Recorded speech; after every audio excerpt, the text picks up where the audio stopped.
Hey guys, this is me Josh and it's been a while. So in today's session, quick tutorial muna tayo. We will be talking about Python virtual environments. Okay, so ano ba yung virtual environment? So think of virtual environment as a container. Alright? Lahat ng mga kailangan mo for your project, Python projects are here. You have your Python version, you also have the packages, environment files, at iba-iba pang mga files na nakakailangan mo.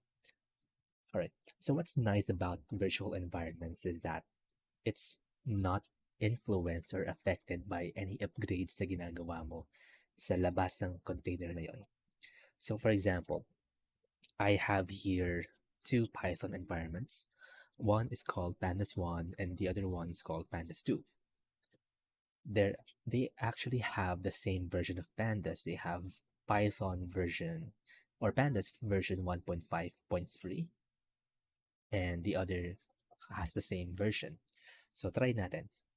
First is pupuntahan ko yung environment na Pandas 1.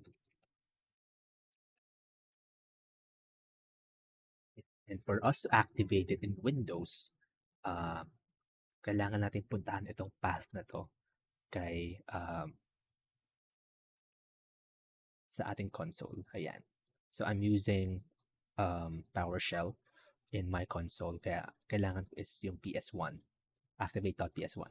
If I'm using just the command line, I would need activate.bat or batch file. But in my case, I will be using PS1. So when we activated the environment, yung pangalan ng environment natin would be here in Pandas 1. Ayan. So now we know na yung environment na ginagamit natin is called Pandas 1. So what's the version of our Python here? It's 3.11.3. And in Python virtual environments, you can also set your own versions. Although we're not going to cover that, but I'm just going to show you how these two environments are not affected kapag nag-upgrade tayo ng packages sa kabilang environment. So let's open our Python in console and import pandas.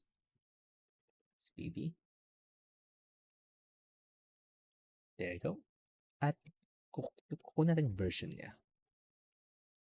Yan. And if we press enter, we see na yung version natin is 1.5.3. Alright? So, remember those numbers. So, mag-open ako ng panibagong console. Ayan. This time, I will activate yung pandas 2 na environment natin. Scripts activate.ps1. PS1 is for PowerShell. Okay. And go to Python. Ayan. So I will also import pandas. After importing pandas, print natin yung version niya. Yan, you see here that I also have version 1.5.3 sa ating environment na ito, sa pandas 2 environment. And in pandas 1 environment, I also have the same version. Now, I will update the version of pandas in the pandas 2 virtual environment. Exit ako dito sa ating Python interpreter. And this time around, let's pip install pandas. And I'm going to be using upgrade parameter since I want to upgrade the version that I have now. So if we go, run na natin para malaman natin yung version niya. Okay, so as we can see on the logs, ina-uninstall na yung existing version ng pandas natin. Alright? And it's now trying to install the latest version of the pandas package. Okay. It might just take a while.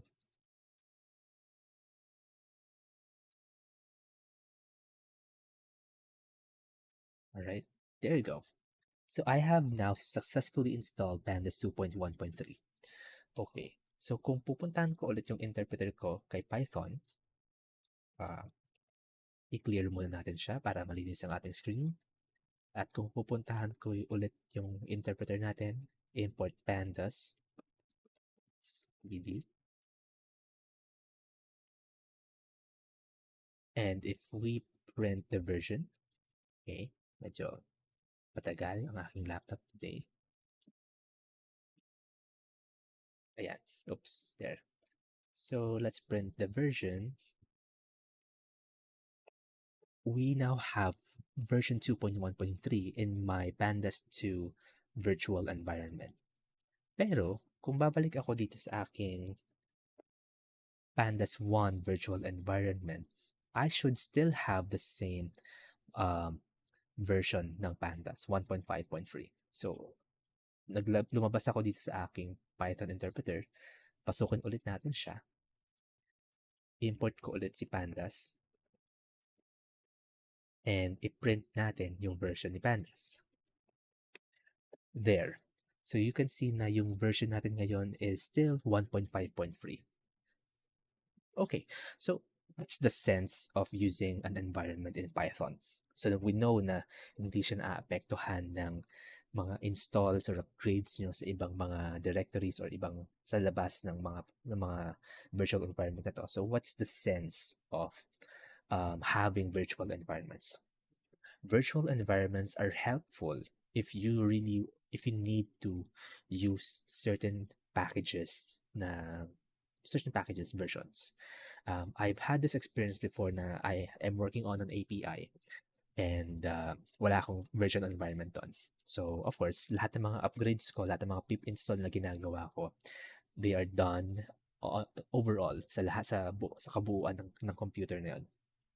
So, what happened there is that may naapektuhan akong package. I think it was Flask. So, in-upgrade ko si Flask all of the sudden.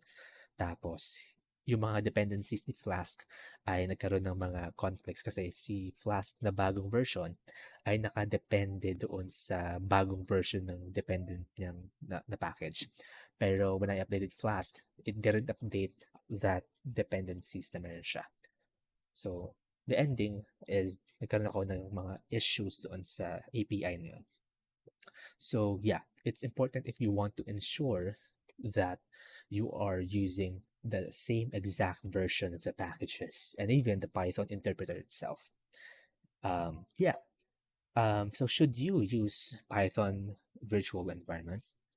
I've just developed this practice or habit of creating packages or virtual environments in Python.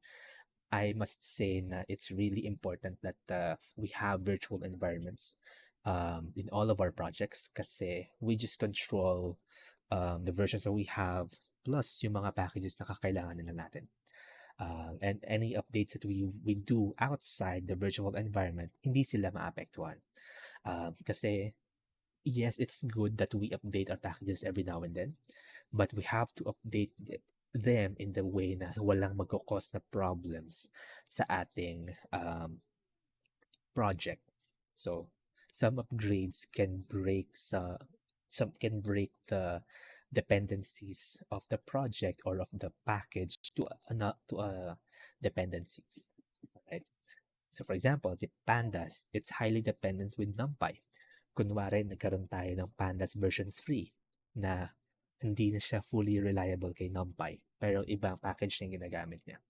So if you do that, what's gonna happen is if you upgrade to Pandas 3 on your entire computer, then what's gonna happen is your existing Pandas 2 projects might be affected and definitely magkakaroon kayo ng mga problems there.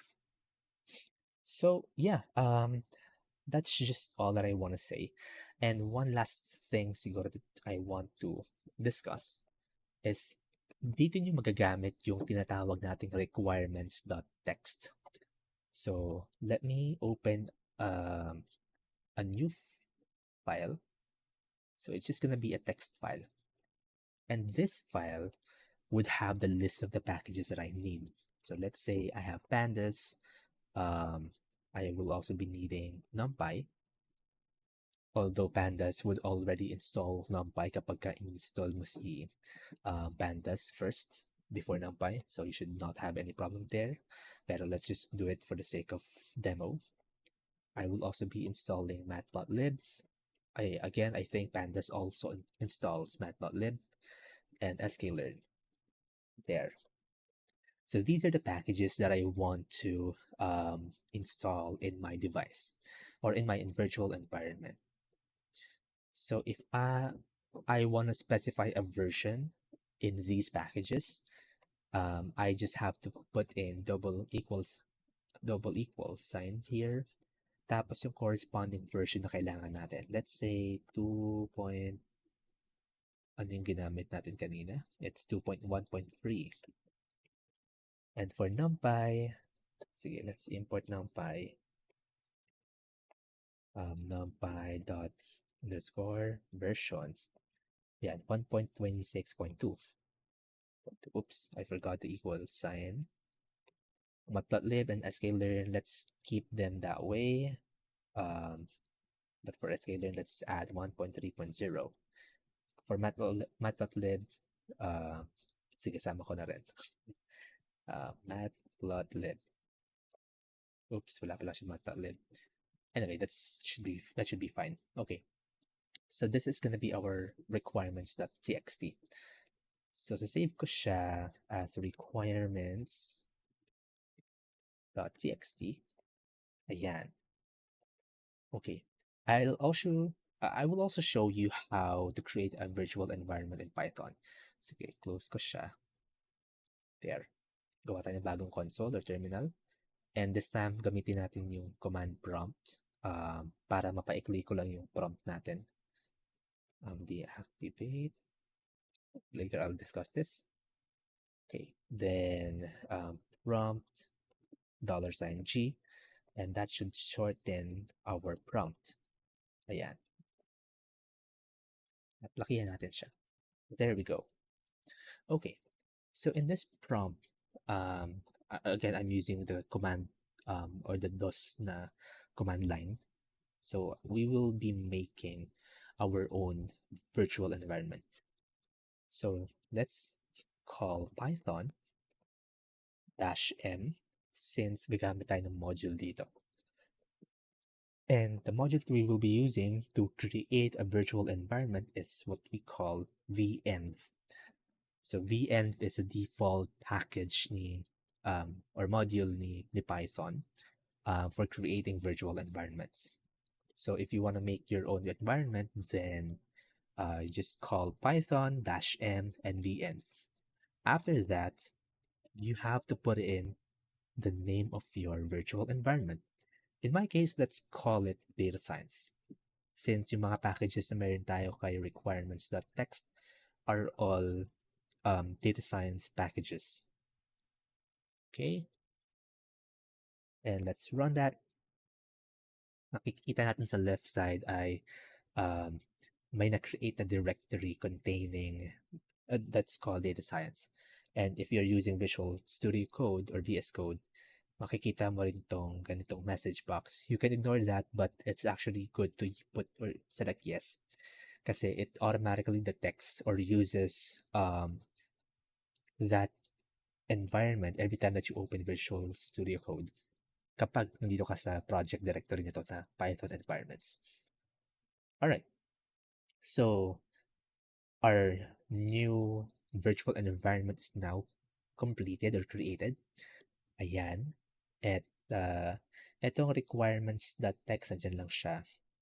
Okay. At ngayon, ang gusto kong gawin ay i-install ko lahat ng mga packages na to dito sa virtual environment natin na tinatawag natin data science.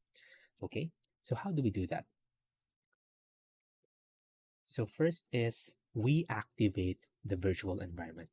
When we say activate the virtual environment, ang ibig sabihin lang nun is gagamitin natin yung interpreter, yung Python interpreter na meron tayo dito sa environment na to at yung mga packages na meron dyan. Alright? So whatever we do on our on this inside this environment, it will stay in this environment. So kapag ka nag-upgrade ka ng mga packages dito, nag-update ka or nag-remove ka ng mga packages, that will only affect this particular environment where you are in. Okay, so to activate the virtual environment data science, I'll just have to go inside that directory, then scripts, ito siya, and I need this file, activate.bat. Again, it yung mga pipiliin natin dito is depending or nag-vary siya kung anong ginagamit yung interpreter or I mean command line. Right now I'm using command line in Windows. Kanina gamit ko ay PowerShell. Kaya ang ginamit ko is yung PS1. Since right now I'm on command line, pwede ko lang gamitin yung bat file. Okay? If you are on Ubuntu, it's or Ubuntu or Linux or any Unix like systems, it's a different story naman. Yeah. So let's run this. Ayan. So the name of my virtual environment is now here. Ibig sabihin yan, I already have the virtual environment. It's now activated. All right. So let's install the packages listed in the requirements.txt. So para ma-install natin lahat ng ito, we simply do this. Pip install -r. Yung -r will let you specify a list of packages to install. In this case, you have your requirements.txt. I think you can rename it differently, pero in many of the standard process or Python packages or projects that we are working with, lagi siyang requirements.txt. So, if I press enter, it should start installing the list of packages that we have. Although nagkaroon ng problem. No machines, sklearn. Okay, I think I got it differently. It should be scikit-learn. Ayan. Pero na-install naman na yata si... I'm not sure if they're installed. I think they're not. So let's try it again. Ayan. So pip install -r requirements.txt. So ito yung requirements.txt natin. Kanina yung error natin. Pinalitan ko lang siya ng scikit-learn from sklearn. Try ulit natin. I hope that works. Okay, gumana naman siya. So here, it's already installing the packages that we have listed above. Of course, may mga dependencies pa siyang in-install, kagaya ni PyDZ, DZData, and SciPy. So it might take a while depending on the list or the number of packages that you have. Pero if we look at the data science environment at the left side, go to the lib section, makikita niyo dyan that the packages start or the folders here are getting new folders here are being created that correspond to the list of the packages that you have listed. Ayan. So may numpy na tayo ditong folder. Meron tayo ng a package or folder for joblib. I think it was also included. Ito. Font tools. Ayan. So yung mga listahan ng mga packages na to ay malilistan din natin siya dito. Okay? So right now, we're already installing these packages. So it might take a while. So let's just skip to the end of this video. Ay, tapos na. Sorry, kita nyo magsumat. Okay. So the packages are now installed. So lahat ng mga packages na install natin ay nandito sa data science na environment. Okay, so if I put here, or if I enter the Python console,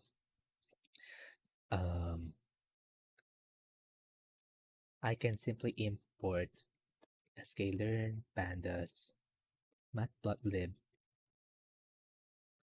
and numpy.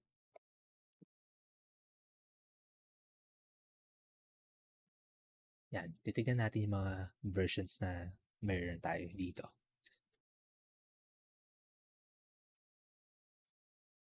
Okay, it's just taking a while. Um, yeah.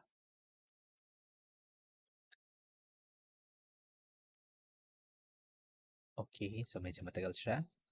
But this should show us that we already have these packages. So if you look at the left side, again, you can just go to that name of the environment, tapos yung lib folder dito, and the list of folders that you have here are all packages that you have in your environment.